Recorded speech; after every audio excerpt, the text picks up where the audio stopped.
रानी लक्ष्मीबाई की वीरता की कहानी।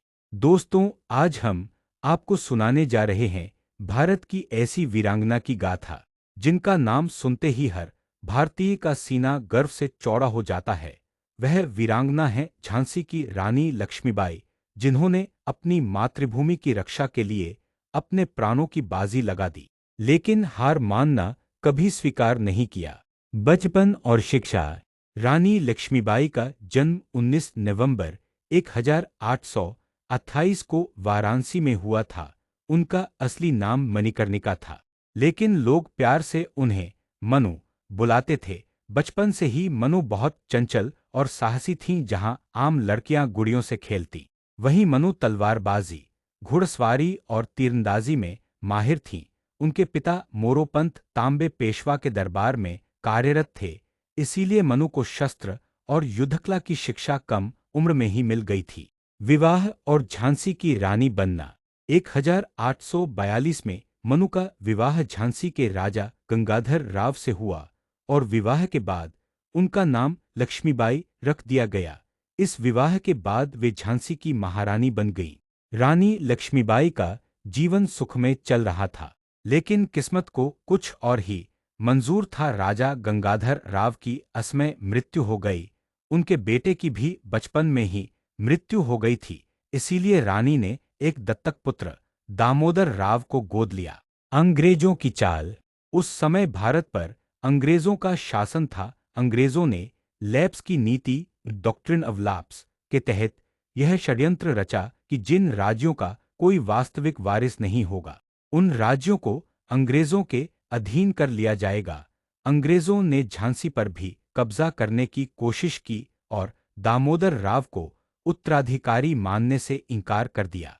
रानी लक्ष्मीबाई ने साफ शब्दों में कहा, मैं अपनी झांसी नहीं दूंगी। यह वाक्य आज भी हर भारतीय के हृदय में गूंजता है। 1857 का संग्राम।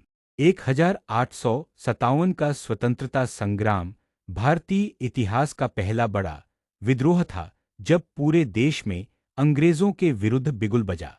तब झांसी की रानी ने भी कमान संभाल ली। उन्होंने अपने सैनिकों को संगठित किया, महिलाओं को भी युद्धकला सिखाई और बच्चों तक को देशभक्ति का पाठ पढ़ाया। रानी लक्ष्मीबाई घोड़े पर सवार होकर सैनिकों का नेतृत्व करती थीं। उनके घोड़े बादल और सरंगी बहुत प्रसिद्ध थे। तलवार उनके हाथ में बिजली की तरह चमकती थी। झांसी की रक्षा।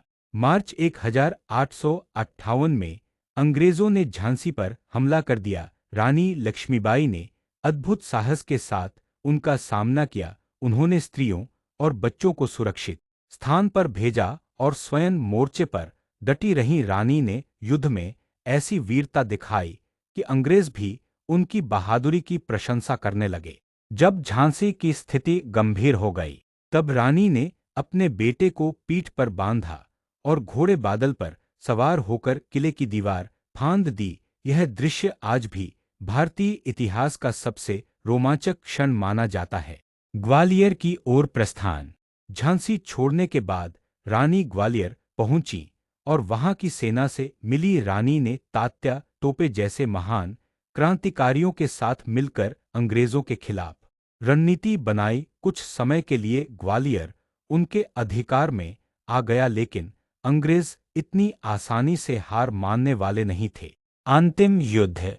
17 जून 1858 को ग्वालियर के कोटा की सराय नामक स्थान पर रानी लक्ष्मीबाई का अंग्रेजों से भयंकर युद्ध हुआ। रानी ने अपने छोटे से दल के साथ अंग्रेजों की विशाल सेना का डटकर सामना किया।